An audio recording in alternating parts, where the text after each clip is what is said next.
नमस्कार, आप देख रहे हैं हमारा ये खास न्यूज बुलेटिन 5 शहर 5 खबर। इस खास न्यूज बुलेटिन की शुरुआत करें उससे पहले आपकी टीवी स्क्रीन पर 5 शहरों से आई 5 तस्वीरें। इन तस्वीरों के साथ सबसे पहले शुरुआत करेंगे यूपी के निकाय चुनाव की, फिर पंजाब के भगौड़े अमृतपाल के, साथ ही पप्पल प्रीत के पकड़े जाने की, फिर चलेंगे देवभूमि उत्तराखंड जहां पैर पसार रहा है कोरोना, उसके बाद राजस्थान की सियासत में सचिन पायलट के बयान की, और आखिरी में लौटेंगे सिद्धार्थनगर जहां एक जिंदा शख्स को मृत घोषित कर दिया गया। तो शुरू करते हैं आज का ये खास बुलेटिन 5 शहर 5 खबर। उत्तर प्रदेश राज्य निर्वाचन आयोग ने प्रदेश में निकाय चुनाव का ऐलान कर दिया है। 4 मई को निकाय चुनाव की शुरुआत हो जाएगी, जो सिर्फ 2 चरणों में होगी। पहले चरण में 4 मई को वोटिंग होगी, जबकि 11 मई को दूसरे चरण का मतदान होगा। हर फेज में 9 मंडलों में चुनाव होगा। वहीं वोटों की गिनती 13 मई को होगी। चुनाव के दौरान 4.27 करोड़ वोटर प्रत्याशियों की किस्मत का फैसला करेंगे। चुनाव की घोषणा के साथ ही प्रदेश में चुनाव आचार संहिता भी लागू कर दी गई है। वहीं चुनाव के ऐलान के बाद कई जिले में होर्डिंग को भी हटाया जा रहा है, जिसका काम भी तेजी से चल रहा है। वहीं बीएसपी सुप्रीमो मायावती ने सोमवार को प्रेस कॉन्फ्रेंस ने सियासी पारा और बढ़ा दिया है। मायावती ने कहा है कि अतीक के किसी भी सहयोगी को टिकट नहीं देने वाली है। तो निकाय चुनाव का बिगुल बज चुका है और इसी के मद्देनजर अब तमाम पार्टी मोर्चे पर तैनात हो चुकी है। एक के बाद एक प्रेस कॉन्फ्रेंस हो रही है, मीटिंगें हो रही है, बैठकें हो रही है और इसी में प्रत्याशियों के नाम चुने जा रहे हैं और आचार संहिता भी लागू हो चुका है। इसी के मद्देनजर कि आपको बता दें कि पुलिस जो है, पुलिस प्रशासन वो होर्डिंग और पोस्टर हटाने के काम कर रही है रविवार रात से ही।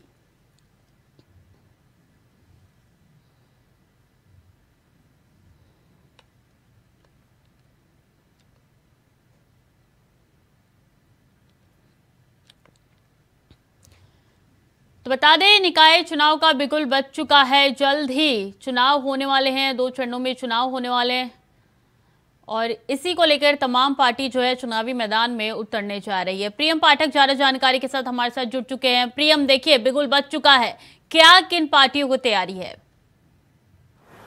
बिल्कुल स्वीटी, देखिए नगर निकाय चुनाव लंबे कानूनी दावपेच के बीच आखिरकार तारीखों की जो घोषणा है वो आधिकारिक रूप से राज्य निर्वाचन आयोग की तरफ से कर दी गई है, जिसमें 2 चरणों में उत्तर प्रदेश के अंदर मतदान होना है। पहला चरण 4 मई को मतदान होगा और दूसरे चरण का मतदान 11 मई को होगा। 13 मई को दोनों ही चरणों के एक साथ नतीजे आएंगे और इसी को ध्यान में रखते हुए सभी राजनीतिक दलों के बीच में गहमा गहमी और रणनीति जो है बनाने का जो दौर है वो काफ़ी तेज़ी के साथ में कह सकते हैं चल रहा है इस समय। और लगातार अगर आप देखें तो सियासी पालों में जो है काफ़ी इस समय गहमा गहमी जो है वो देखने को मिल रही है। सबसे बड़ा अब जो सभी राजनीतिक दलों के में पार्टी कार्यालय हैं वहाँ पे अगर आप देखें तो जो संभावित प्रत्याशी हैं उनके लिए लगातार पैरवियाँ चल रही हैं, लगातार उसको लेकर मंथन चल रहा है कि किनको प्रत्याशी घोषित किया जाएगा, किसको प्रत्याशी के तौर पर किस सीट के लिए चुना जाएगा।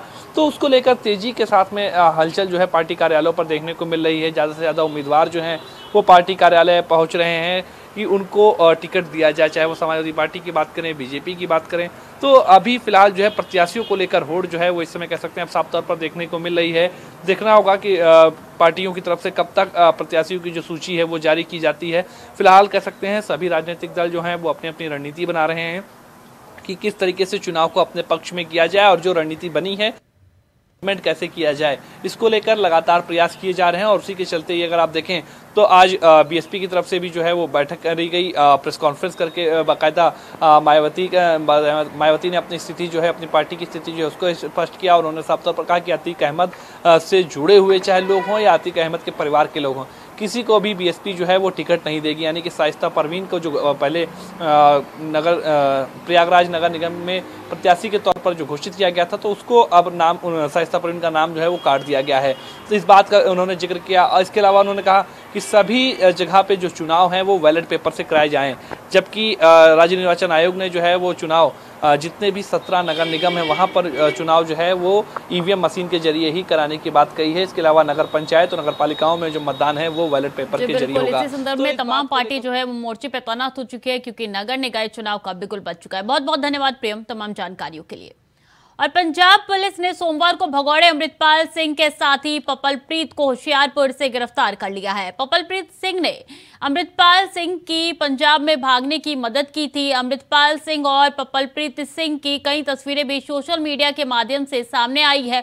पपलप्रीत सिंह का पाकिस्तान की खुफिया एजेंसी ISI से भी लिंक सामने आया था। बता दें कि 1 अप्रैल को खबर आई थी कि अलगाववादी अमृतपाल के साथ साय की तरह चलने वाले पपलप्रीत उससे अलग हो चुका है। दोनों 28 मार्च को फगवाड़ा से होशियारपुर आए थे। शाम को जब कपूरथला जिले के रावलपिंडी पुलिस स्टेशन से पुलिस ने उनका पीछा करना शुरू किया तो इनोवा में सवार 4 लोगों ने होशियारपुर के मंडिया गांव में एक गुरुद्वारे के बाहर गाड़ी छोड़ दी थी और दीवार फांदकर फरार हो गए थे।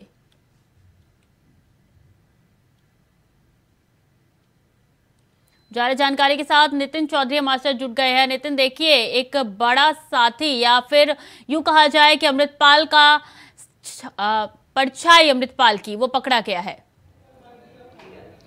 जी देखिए स्वीटी, बिल्कुल पंजाब पुलिस के हाथ एक बड़ी कामयाबी लगी है। खालिस्तानी समर्थक अमृतपाल के करीबी जो है पपलप्रीत आज गिरफ्तार कर लिए गए हैं पंजाब पुलिस के संयुक्त उससे टीम से। जिस तरीके से 18 मार्च से भगौड़ा अमृतपाल जो है अलग अलग जिलों में छिपा हुआ है, तो उसकी जो खबरें आती थी कि दिल्ली में छिपा हुआ है, आखिरकार उसके बाद उत्तराखंड में छिपा हुआ, अलग अलग राज्य में पुलिस जो है उसे ढूंढ मचा रही थी। जब पपलप्रीत गिरफ्तार किया गया तो पपलप्रीत की गिरफ्तारी के बाद जो है पुलिस उससे पूछताछ कर रही है, लेकिन उसी के बाद में जिस तरीके से पपलप्रीत गिरफ्तार किया गया तो गिरफ्तार होने के बाद ही तुरंत जो अमृतपाल हैं उसके जो करीबी है, क्योंकि उसका जो समर्थक था और साथ ही उसके रहता था सलाहकार, उसे बताया जा रहा है कि सलाहकार था कि अमृतपाल को अलग अलग ठिकानों पर छिपाया हुआ था। लेकिन आज पंजाब पुलिस ने होशियारपुर से उसे गिरफ्तार किया है पपलप्रीत को। लेकिन उसी के बाद जब पपलप्रीत गिरफ्तार हुआ है उससे पूछताछ कर रही है कि आखिरकार अमृतपाल कौन सी जगह पे छिपा हुआ है।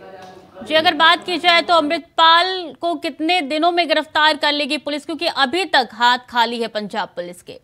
बिल्कुल, उसके ऊपर जो है इनाम भी जो है पुलिस रखने की रख दिया गया है। उसको जो ISI से उसे संबंध उसके बताए गए हैं, संगठनों से मिला हुआ बताया गया। लेकिन उसके बाद जो एजेंसियां अलग अलग उसकी चेकिंग कराई जा रही है, अलग अलग तरीके से उससे पूछताछ की जा रही है। लेकिन उसके बाद जो समर्थक हैं उसके पहले उन लोगों को गिरफ्तार कर चुके हैं। लेकिन अमृतपाल की बात की जाए तो अमृतपाल अभी तक पुलिस के हाथ नहीं लगा, अभी पुलिस के हाथ जो है खाली चल रहे हैं। लेकिन उसके बाद अमृतपाल को पकड़ने के लिए अलग अलग नाकाबंदी की हुई है पुलिस ने। उनसे पूछताछ जो है गाड़ियों के द्वारा रोक रोक के चेकिंग कराई जा रही है, क्योंकि पहले जब अमृतपाल की जो लोकेशन निकली थी वो लोकेशन जो है दिल्ली की लोकेशन थी। दिल्ली की लोकेशन में दिल्ली पुलिस पूरी तरीके से संयुक्त टीम के द्वारा उस पर अभियान चलाया गया कि आखिरकार अमृतपाल यहाँ तो छिपा नहीं है। लेकिन उसके बाद जो अगली लोकेशन है उसकी नजर आई थी वो उत्तराखंड के अंदर जो है नजर आई थी कि उत्तराखंड में स्कॉर्पियो के द्वारा जो है अमृतपाल वहाँ पहुंचा हो, उसके कुछ करीबी बताए जा रहे थे। लेकिन उसके बाद जब उत्तराखंड पुलिस ने संयुक्त टीम द्वारा अपना ऑपरेशन जारी किया तो उसमें भी अमृतपाल के हाथ में उत्तराखंड पुलिस के हाथ जो है खाली लगे। लेकिन उसके बाद आज सबसे बड़ी बात यह है कि जो करीबी है पपलप्रीत, आज उसे गिरफ्तार कर लिया गया, क्योंकि होशियारपुर से उसे गिरफ्तार किया गया क्योंकि राइट हैंड था। जिस तरीके से अमृतपाल का जो भगाने में हाथ था, सहयोग जो है वो पपलप्रीत कर रहा था। लेकिन उसी के बाद आज पपलप्रीत जब गिरफ्तार हुआ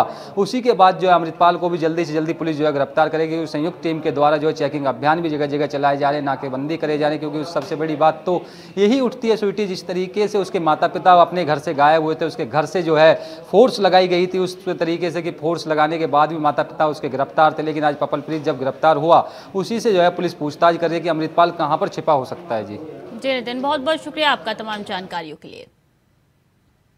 और उत्तराखंड में कोरोना फिर तेजी से अपने पांव पसार रहा है। ताजा मामले की बात करें तो बता दें कि पिछले 24 घंटे में कोरोना के 30 नए प्रदेश में मरीज मिले हैं, जबकि 66 मरीज इलाज के बाद पूरी तरीके से स्वस्थ हो गए हैं। इसके बाद राज्य में कोरोना के कुल एक्टिव मरीजों की संख्या 81 रह गई है। स्वास्थ्य विभाग की ओर से जारी ताजा रिपोर्ट के अनुसार रविवार को देहरादून में 21, हरिद्वार में 4, नैनीताल में 3, US नगर में 2 नए मरीज मिले हैं। स्वास्थ्य विभाग के अधिकारियों ने बताया कि इस साल राज्य में अभी तक कोरोना संक्रमण के बाद राज्य में कुल 6 मरीजों की मौत हो चुकी है। वहीं सचिव स्वास्थ्य डॉक्टर R राजेश कुमार ने बताया कि संक्रमण की स्थिति से निपटने को सभी अस्पतालों को अलर्ट पर रहने के निर्देश दिए गए हैं।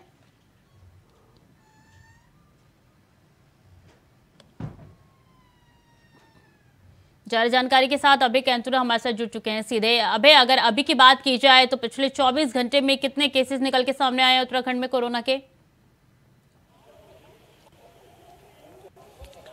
जब बिल्कुल अगर पिछले 24 घंटों की अगर हम बात करते हैं तो पिछले 24 घंटों में 35 नए मामले कोरोना के यहाँ पर उत्तराखंड में आए हैं, जो सीधे तौर पर ये कह सकते हैं कि सरकार के लिए चिंता का विषय हो भी सकते हैं, क्योंकि लगातार कोरोना मरीजों के आंकड़े यहाँ पर बढ़ते नजर आ रहे हैं। पिछले अगर 72 घंटों की अगर बात की जाए तो पिछले 72 घंटों में 70 से ज़्यादा नए मामले यहाँ पर उत्तराखंड में आए। और पिछले अगर एक सप्ताह के अगर आंकड़ों की हम बात करते हैं तो एक सप्ताह के भीतर 150 से ज़्यादा नए मरीज कोरोना के उत्तराखंड में देखने को मिले हैं। लगातार जो कोरोना मरीजों की जो संख्या है वो बढ़ रही है। एक्टिव मरीजों की संख्या की अगर हम बात करते हैं तो एक्टिव मरीजों की संख्या में थोड़ा बहुत ये कह सकते हैं कि राहत सरकार के लिए कही जा सकती है, क्योंकि एक्टिव मरीजों की जो संख्या है वो पूर्व की भांति यहाँ पर उतनी संख्या में नहीं है। 80 से ज़्यादा यहाँ पर एक्टिव करीब मरीजों की संख्या है। सरकार के लिए एक और राहत की खबर ये है कि पिछले दिनों जो कोरोना से मरीजों के जो मरने का सिलसिला था उस पर एक विराम सा यहाँ पर लग गया है। कोरोना के चलते पिछले 48 से 72 घंटे के भीतर किसी नए मरीज की यहाँ पर मृत्यु नहीं हुई है। ये सरकार के लिए राहत की बात कही जा सकती है, लेकिन फिर भी सरकार अपने स्तर पर पूरे एहतियात के साथ यहाँ पर जो स्वास्थ्य सुविधा है उनको और बेहतर करने में जुटी हुई है। आज और कल 2 दिन ये कह सकते हैं कि कोरोना को लेकर अस्पतालों में मॉकड्रिल का आयोजन यहाँ पर किया जा रहा है। आज दून अस्पताल जो राजधानी देहरादून का सबसे बड़ा अस्पताल है, वो कोरोनेशन अस्पताल जो दिल्ली अस्पताल है, उन दोनों ही अस्पतालों में यहाँ पर मॉकड्रिल स्वास्थ्य विभाग की तरफ से की गई कोरोना को लेकर, कि जिसमें जो कोरोना की जो व्यवस्था है उन व्यवस्थाओं को जांचने का काम इस मॉकड्रिल के माध्यम से यहाँ पर किया गया है। सरकार के लिए जो चिंता का विषय है वो ये है कि अगर कोरोना मरीजों की संख्या लगातार इसी तरीके से बढ़ती रही तो फिर अगर पहाड़ी जो क्षेत्र है, पहाड़ी जो जनपद है, वहाँ पर कोरोना मरीजों की संख्याओं को किस प्रकार से रोका जा सकता है, क्योंकि शहरी क्षेत्रों में तो व्यवस्थाएं सरकार के पास पूरी यहाँ पर मुफीद है, पूरे पुख्ता इंतजाम यहाँ पर किए गए हैं। लेकिन जो चिंता का विषय वो यही है कि राज्य के जो पहाड़ी जनपद है, दूरस्थ क्षेत्र वाले जो इलाके हैं जहाँ पर स्वास्थ्य की सुविधाओं का अभी भी पूरी तरह से अभाव वहाँ पर देखने को मिलता है, ऐसे में उन जगहों को कैसे इस कोरोना संक्रमण से बचाया जा सकता है, उसके लिए सरकार यहाँ पर लगातार अपनी व्यवस्थाओं को सुदृढ़ करने का काम यहाँ पर कर रही है। सरकार के सामने सबसे बड़ी चुनौती कोरोना को लेकर चारधाम यात्रा की भी है, क्योंकि चारधाम यात्रा में लाखों की संख्या में श्रद्धालु यहाँ पर आएंगे और अभी तक जो रुझान चारधाम यात्रा को लेकर देखने को मिले हैं, जिसमें कह सकते हैं कि ऑनलाइन बुकिंग के माध्यम से या रजिस्ट्रेशन जो अभी तक हुए उसमें लाखों की संख्या में लोग अपना रजिस्ट्रेशन यहाँ पर करा चुका है। ये आंकड़ा सिर्फ अप्रैल माह का ही है, यहाँ पर समझा जा सकता है कि सिर्फ अप्रैल माह में जो दर्शनों के जो स्लॉट बुक करना है उन स्लॉटों को लेकर 8 से 10 लाख अब तक श्रद्धालु यहाँ पर अपना रजिस्ट्रेशन करा चुके हैं। तो सीधे तौर पर समझा जा सकता है कि चारधाम यात्रा में कोरोना संक्रमण ना फैले, उससे कोई अव्यवस्था वहाँ पर ना हो, तो उसके लिए स्वास्थ्य विभाग लगातार यहाँ पर अपने जो व्यवस्था है उन व्यवस्थाओं को दुरुस्त करने का काम यहाँ पर कर रहा है। जी, उत्तराखंड के स्वास्थ्य मंत्री खुद धरातल स्तर पे उतरे थे अभय, और तमाम कोरोना के मद्देनजर जो भी तैयारी की गई उनका जायजा लिया था। तो कितनी तैयारी पूरी हो चुकी है, कितनी बाकी है? जब एक अगर स्वास्थ्य मंत्री की अगर हम बात करें तो स्वास्थ्य मंत्री अभी तक की जो तैयारियां उन सभी तैयारियों से संतुष्ट नजर आए हैं।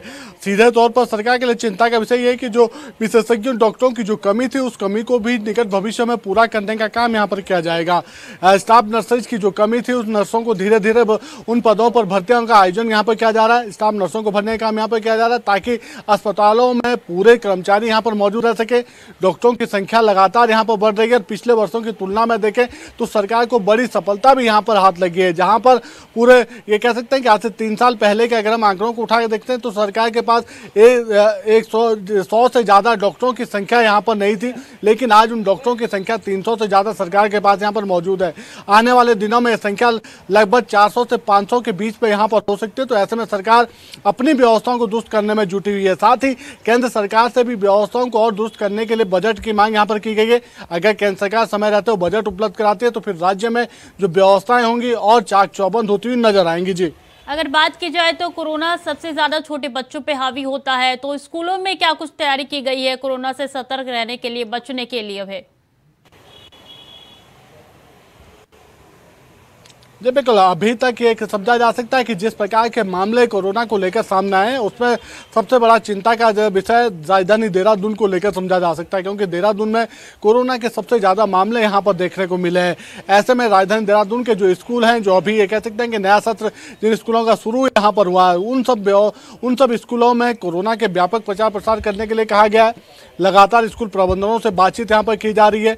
किसी भी प्रकार से अगर किसी बच्चे की तबीयत की अगर स्कूल को प्रबंधन को सूचना मिलती है जिसको सर्दी जुकाम या बुखार की कोई शिकायत है तो उन्हें अवकाश देने का काम यहाँ पर किया जा रहा है ताकि समय रहते उसका उपचार वहाँ पर किया जा सके। इसके अलावा जो सभी सीओज हैं सभी सीओ को यहाँ पर स्कूल प्रबंधनों से बातचीत करने के लिए कहा गया, व्यवस्थाएं बनाने के लिए कहा गया ताकि किसी भी प्रकार से जो कोरोना का संक्रमण है वो स्कूलों में या छोटे बच्चों पर हावी ना हो सके। लगातार बाजारों में जो भीड़ उमड़ रही है उस भीड़ पर भी नियंत्रण पाने का प्रयास यहाँ पर किया जा रहा है, लोगों को जागरूक रहने के लिए कहा जा रहा है। तो स्वास्थ्य विभाग अपने स्तर पर तैयारियां तो कर रहा है लेकिन चुनौतियां बड़ी हैं क्योंकि पूर्व के जो अनुभव हैं उन अनुभवों के आधार पर कहा जा सकता है कि जिनसे निपटने की तैयारी लगातार उत्तराखंड की सरकार कर रही है। बहुत बहुत धन्यवाद अभय तमाम जानकारियों के लिए। और राजस्थान की राजधानी जयपुर में पूर्व डिप्टी सीएम सचिन पायलट ने एक बड़ा ऐलान कर दिया है। उन्होंने कहा है कि 11 अप्रैल को 11 बजे एक दिन शहीद स्मारक पर अनशन बैठेंगे। यह अनशन भले ही अशोक गहलोत सरकार द्वारा भ्रष्टाचार के खिलाफ कार्रवाई न किए जाने के खिलाफ हो, लेकिन यहां से एक संदेश को देने की तैयारी कर रहे हैं। दरअसल इस दिन महान क्रांतिकारी और समाज सुधारक महात्मा ज्योतिबा फुले की जयंती है। इस दिन के चुने जाने के पीछे कई वजह बताई जा रही है, लेकिन एक पीछे एक बड़ा मास्टर स्ट्रोक माना जा रहा है क्योंकि 14 अप्रैल को अंबेडकर जयंती है, जिसे लेकर भाजपा पहले से ही 6 अप्रैल से सप्ताह के रूप में मना रही है। ऐसे में ज्योतिबा फुले की जयंती पर अनशन पर बैठकर पायलट ने एक तीर से कई निशाने लगा दिए हैं।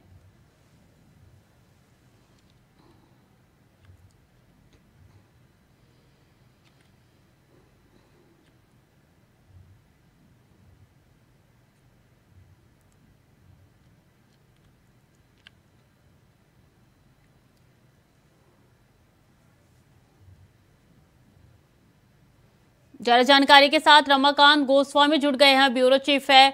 देखिए किस तरीके से सियासत का पारा अब जो है राजस्थान में वो बढ़ता जा रहा है। दोबारा जोड़ने की कोशिश करेंगे, तकनीकी खामियों के चलते नहीं जोड़ पाए, लेकिन देखिए ये एक बार फिर से जो है किस तरीके से सचिन पायलट वर्सेस गहलोत होता हुआ नजर आ रहा है, क्योंकि ये पहली बार नहीं है जब दोनों के बीच में टकराव देखने को मिले था। इससे पहले भी सियासी हलचल दोनों के बीच में देखी गई थी, चाहे बात की जाए अध्यक्ष की और सीएम बनाने की बात की जाए सचिन पायलट की, तो उस दौरान भी ये तमाम गहमा गहमी दोनों के बीच में देखने को मिली है। और इसी संदर्भ में एक और बार जो ऐसा होने जा रहा है कि गहलोत के खिलाफ जो है सचिन पायलट प्रदर्शन करेंगे और 11 अप्रैल को 11 बजे ये अनशन करेंगे। वो ज्योतिबा फुले के जयंती पर ये प्रदर्शन होगा। तो रमाकांत जुड़ गए हमारे साथ, ब्यूरो चीफ है। देखिए किस तरीके से एक बार फिर से जो है ये अशोक गहलोत वर्सेस सचिन पायलट होते हुए नजर आ रहा है। जी बिल्कुल, मैं आपको बताना चाहूंगा जिस तरह से पायलट ने कल प्रेस कॉन्फ्रेंस कर अपनी ही सरकार को घेरा है भ्रष्टाचार के मुद्दे पर, कहीं ना कहीं वापस कांग्रेस में घमासान होता नजर आ रहा है, क्योंकि चुनावी साल है 2023 में चुनाव आ चुके हैं। चुनाव से ठीक 8 महीने पहले जिस तरह से पायलट का ये बयान आया है, जिस तरह से प्रेस कॉन्फ्रेंस की है, तो कहीं ना कहीं कांग्रेस में अंदरूनी कलह दोबारा स्टार्ट हो चुकी है। बात करें तो जिस तरह से भ्रष्टाचार के मुद्दे पर जो मुद्दे अशोक गहलोत सरकार ने पिछले कार्यकाल में भी उठाए कि भाजपा सरकार में हुए जितने भी भ्रष्टाचार हुए थे उनको लेकर एक सवाल खड़ा कर दिया है, और उसको लेकर उन्होंने कल प्रेस कॉन्फ्रेंस करते हुए 11 अप्रैल को 11 बजे समथिंग शहीद स्मारक पर उन्होंने अनशन के लिए, एक दिवसीय अनशन के लिए चुना है। और कहीं ना कहीं ये दिन भी खास रहेगा क्योंकि ज्योतिराव फुले जयंती है और उसी के दिन ही उन्होंने अनशन का एक जो किया है, मुहिम चलाई है, और कहीं ना कहीं समर्थक उनसे जुड़ रहे हैं। हालांकि उन्होंने जितने भी विधायक और मंत्रियों जो उनके समर्थक हैं उनसे आग्रह किया कि वो इस अनशन में शामिल ना हो, केवल समर्थक, पायलट समर्थक ही इस अनशन में शामिल होंगे, जिसको लेकर अब कहीं ना कहीं अंदरूनी तौर पर कांग्रेस घिरती नजर आ रही है। अशोक गहलोत की जो कार्यशैली है उस पर भी सवालिया निशान उठता नजर आ रहा है। अब इसको लेकर जो कांग्रेस प्रभारी है राजस्थान, सुखजिंदर रंधावा, वो कल मंगलवार को जयपुर पहुंच रहे हैं, और कहीं ना कहीं इसको लेकर कल एक प्रेस कॉन्फ्रेंस भी अशोक गहलोत और राजस्थान प्रभारी सुखजिंदर रंधावा की तरफ से भी हो सकती है। जी, लेकिन रमाकांत, सबसे ज्यादा जरूरी यही हो जाता है कि आखिर क्यों दोनों के बीच में हर वक्त कड़वाहट नजर आती है? ये कलह कब दूर करेगी कांग्रेस? बिल्कुल, जिस तरह से पायलट को पहले आश्वस्त किया गया था भारत जोड़ो यात्रा से पहले, जिस तरह से मल्लिकार्जुन खड़गे और तमाम पार्टी आलाकमान के नेता यहाँ पर आए थे, और जिस तरह से पायलट और गहलोत को एक साथ वीडियो और फोटो तस्वीरें भी वायरल हुई थी, और भारत जोड़ो यात्रा शांति से यहाँ से गुजरी थी बिना किसी कलह के और आपसी फूट के और आपसी गुटबाजी के, लेकिन लगता उसके बाद लगा था कहीं ना कहीं कांग्रेस वापस उस तरह से एक साथ होकर, एकजुट होकर कांग्रेस में गहलोत समर्थक और पायलट समर्थक एक साथ काम कर पाएंगे। लेकिन फिर दोबारा चुनाव आते ही गहलोत ने गहलोत के जो भी मुद्दे थे, जिस तरह से पायलट के जो मुद्दे थे, जो आलाकमान को कहा था, वो कहीं ना कहीं दोबारा जब उन पर कोई कार्रवाई नहीं की गई तो दोबारा कहीं ना कहीं पायलट समर्थक और जो पायलट साहब हैं उन्होंने कहीं ना कहीं इस मुद्दे को दोबारा उठाना स्टार्ट कर दिया और कहीं ना कहीं दोबारा 8 महीने बाद जो एक समय चुना है इन्होंने, वो एक बिल्कुल ऐसा समय चुना है कि चुनाव में जाती हुई सरकार है और कहीं ना कहीं अपनी सरकार को घेरकर उन पर सवालिया निशान खड़ा कर दिया है। जी बिल्कुल, बहुत बहुत धन्यवाद रमाकांत तमाम जानकारियों के लिए। और सिद्धार्थनगर से एक अजीबोगरीब मामला सामने आया है, जहां एक जिंदा विधवा महिला को कागजों में मरा घोषित कर दिया गया है। आरोप है कि लोटर ब्लॉक के बीडीओ और ग्राम पंचायत अधिकारी ने ग्राम प्रधान के कहने पर उसे मृतक बना दिया है। इतना ही नहीं, महिला अपने जिंदा होने के सबूत लेकर अधिकारियों के यहां चक्कर लगा रही है। साथ ही उसका विधवा पेंशन भी बंद करा दिया गया है। मामले की शिकायत वो समाधान दिवस में करा चुकी है। तो वहीं जिलाधिकारी का कहना है कि अगर मामले में जिस किसी की भी कमी मिलेगी तो उसके ऊपर कार्रवाई की जाएगी।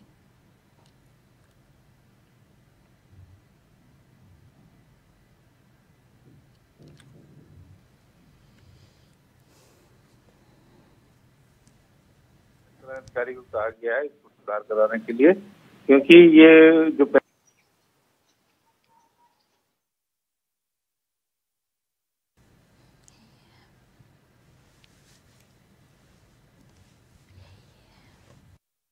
कहा गया है इसको सुधार कराने के लिए, क्योंकि ये जो पेंशन आता है त्रैमासिक आता है, तो अगली किस्त के पहले ये सारा सुधार के उनको मिल जाएगा।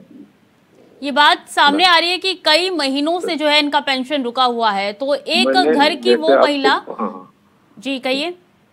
आपको पता है कि ये जो है त्रैमासिक आता है, 3-3 महीने पे इसकी किस्तें आती है, तो अगली किस्त जो है इन्हें प्राप्त होगी अगर ये सही है ढंग से सारा इनका सर्टिफिकेट वगैरह हो जाएगा। तो ये कार्रवाई हमने इसको सुधार करने की कार्रवाई की जा रही है और इसे निर्देशित कर दिया गया है। पूरा ध्यान देता है। हमारे यहाँ लगभग 80 से 90 हजार खाताधारक हैं जो पेंशन ले रहे हैं, तो एक कहीं किसी मानवीय भूल के कारण हुई होगी, तो उसको हम लोगों ने सुधार करा रहे हैं।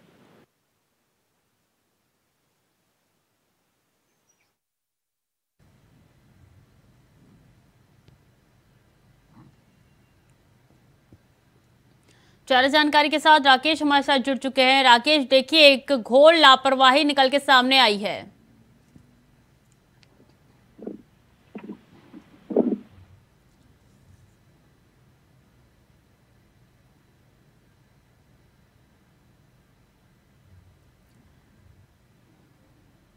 राकेश कुमार ज्यादा जानकारी के साथ हमारे साथ जुड़ गए हैं। राकेश, देखिए एक बड़ी लापरवाही निकल के सामने आई है सिद्धार्थनगर से। जी बिल्कुल, आपको बता दूं कि सिद्धार्थनगर जिले के लोटन विकास खंड के का एक मामला है जहां जीवित महिला को मृत घोषित कर दिया वहां के प्रधान और वहां के सेक्रेटरी ने, जबकि वह महिला तहसील दिवस में जब पहुंचती है अपने को जिंदा साबित करने को लेकर, तब वो मामला संज्ञान में आता है कि इस महिला का जो है पेंशन भी रुक जाता है और उसी से वो विधवा महिला है, उसी से अपने बच्चों का वो भरण पोषण भी करती थी। लेकिन जब जिस तरह से उसका पेंशन रुक गया तो उसको रोजी रोटी का सवाल खड़ा हो गया। जब वह दौड़ने लगी, चक्कर काटने लगी अधिकारियों का, तब भी उसे न्याय अभी तक नहीं मिल पाया। जबकि यह मामला जिला अधिकारी के संज्ञान में है, फिर भी जो है अभी तक उसको न्याय नहीं मिल पाया है। इस तरह का मामला जबकि अधिकारियों का है तो इनको जांच करनी चाहिए थी, लेकिन 1 महीने से चक्कर लगा रही है महिला, लेकिन अभी तक उसे न्याय नहीं मिला। अपने को जिंदा साबित करने को लेकर वह हाथ में तख्ती लेकर कि अभी साहब मैं जिंदा हूँ, इसका सबूत देने के लिए वह दर की ठोकरें खा रही है और अधिकारियों के पास पहुंच रही है अपना न्याय लेने के लिए। जी राकेश, बहुत बहुत धन्यवाद आपका तमाम जानकारियों के लिए। तो देखिए किस तरीके से जो है महिला के साथ ये हुआ है, जो कागजों पे उसको मृत घोषित कर दिया गया है और लगातार महिला ये गुहार लगाने के लिए निकल रही है, पुलिस प्रशासन के पास जा रही है कि मैं अभी जिंदा हूँ। फिलहाल के 5 शहर 5 खबर में इतना ही। खबरें लगातार जारी है, देखते रहिए इंडिया वॉइस।